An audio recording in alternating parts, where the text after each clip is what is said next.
You put a pot of ice on the stove, crank up the heat, and watch the thermometer. It hits 0 degrees Celsius and just stops. You're pumping heat in, but the temperature isn't moving at all. Where exactly is all that energy going? Today, we're unpacking one of the ultimate mathematical illusions in physics. And to figure it out, we have to look at this totally wild, real-world problem. Picture a freezing winter night in Florida. To save their crop from the frost, orange growers do something that sounds completely backwards. They intentionally spray their trees with liquid water to purposefully encase the delicate oranges in solid ice. I mean, why on earth would you freeze a fruit to save it from freezing? It sounds absolutely crazy, right? But it's actually pure physics. So, in this explainer, we're going to decode the exact mechanics behind this trick. We'll solve that hidden heat mystery, break down the phase change formula, and look at some everyday applications so you can see exactly how these invisible forces are constantly shaping the world around us. Let's get right into it. Let's go back to that ice on the stove. You've got a block of ice at 0 degrees Celsius. You add heat. Naturally, you'd think the temperature has to go up, right?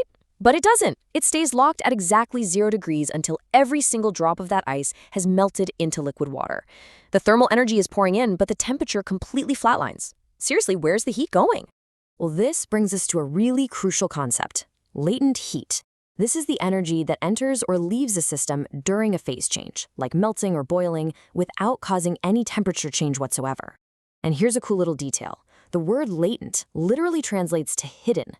The energy is actively entering the system. It's just hidden from your thermometer. Okay, so I know what you're probably thinking. You might be that student raising their hand in the front row asking, wait, if I'm adding heat, why doesn't the temperature rise? What is that energy actually doing? Well, that thermal energy is incredibly busy. Instead of making the molecules move faster, which, by the way, is what a temperature rise actually is, the energy is completely occupied with overcoming the attractive, cohesive bonds between the molecules. It's fundamentally rearranging the physical structure of the matter. To make this a bit easier to visualize, think of the molecules in solid ice like a bunch of really strong magnets snapped tightly together. If you want to pull those magnets apart so they can slide around freely, like liquid water, you have to physically pull on them. You have to input energy. And that is exactly what latent heat is. It's the brute force energy required to physically pull those magnetic molecular bonds apart. So, now that we've got the basic concept down, let's look at the math and see how we actually calculate this hidden energy. The formula is elegantly simple. Q equals M times L. Let's break it down real quick. Q is the total heat energy required to change the phase. M is just the mass of whatever sample you're working with. And L is the latent heat coefficient. That's a specific material constant that changes depending on exactly what substance you're dealing with. But there's a slight catch here. We actually have two different L constants depending on the type of phase change taking place. There's L sub F, which is the latent heat of fusion. You use this one when a solid is melting into a liquid or a liquid is freezing into a solid. On the flip side, we have L sub V, the latent heat of vaporization. You'll use that coefficient when a liquid is boiling into a gas or when a gas is condensing back into a liquid. Let's ground this in some real numbers. Take water, for instance. Notice its melting point is 0 degrees Celsius, and its latent heat of fusion is 334 kilojoules per kilogram. Now look at the boiling point at 100 degrees Celsius. Its latent heat of vaporization is a staggering 2,256 kilojoules per kilogram. What this data beautifully illustrates is that it takes vastly more energy to completely tear liquid molecules apart into a vapor than it does to just loosen solid molecules into a liquid. Let's just pause and really look at that first number for a second. 334 kilojoules. That is the hidden energy required to melt just 1 single kilogram of ice. Guys, that is an immense amount of energy. To put it into perspective, if you took that exact same amount of energy and applied it to a kilogram of liquid water, it would skyrocket the temperature from 0 degrees all the way up to almost 80 degrees Celsius. The energy needed for a phase change is absolutely enormous compared to the energy used to just change a temperature.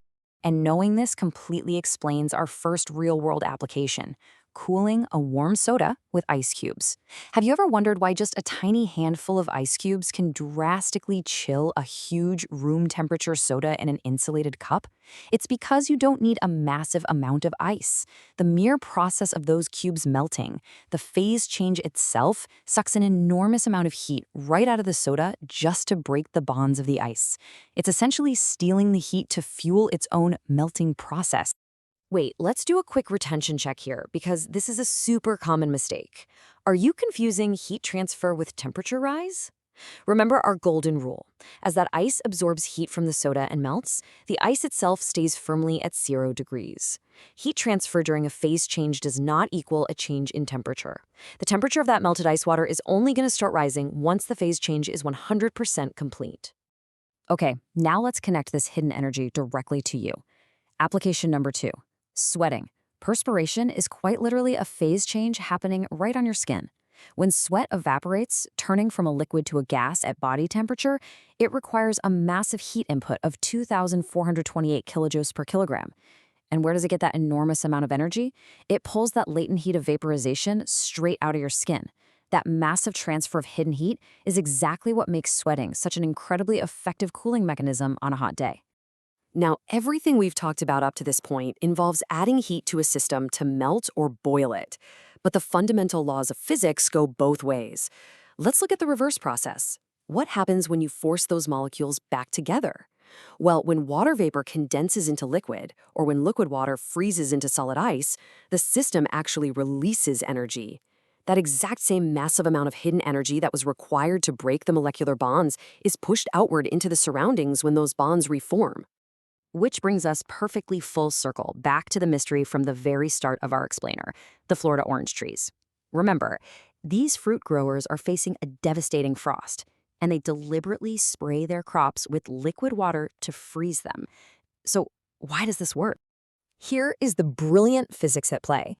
As the liquid water on the leaves turns into solid ice, it undergoes a phase change. And as we just established, the freezing process actually releases energy. It sheds its latent heat of fusion.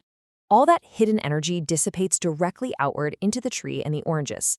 This constant release of thermal energy during the freezing process actually prevents the fruit's internal temperature from dropping below freezing. The ice literally acts as a localized heater, saving the entire crop. How cool is that?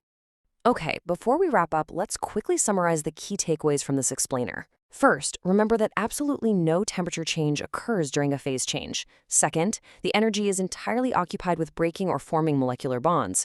Third, we use that simple equation Q equals ml to calculate exactly how much hidden energy is transferring. And finally, because the energy involved is just so huge, phase changes have a tremendous stabilizing effect on the temperatures in our physical environment. Now, I want to leave you with a provocative little question to think about until our next explainer. We've covered melting, freezing, boiling, and condensing. But what happens when snow disappears from the ground without ever leaving a single drop of liquid water behind? How does a solid bypass the liquid phase entirely and transition straight into a vapor? Think about that for a bit, and we will unpack the mathematics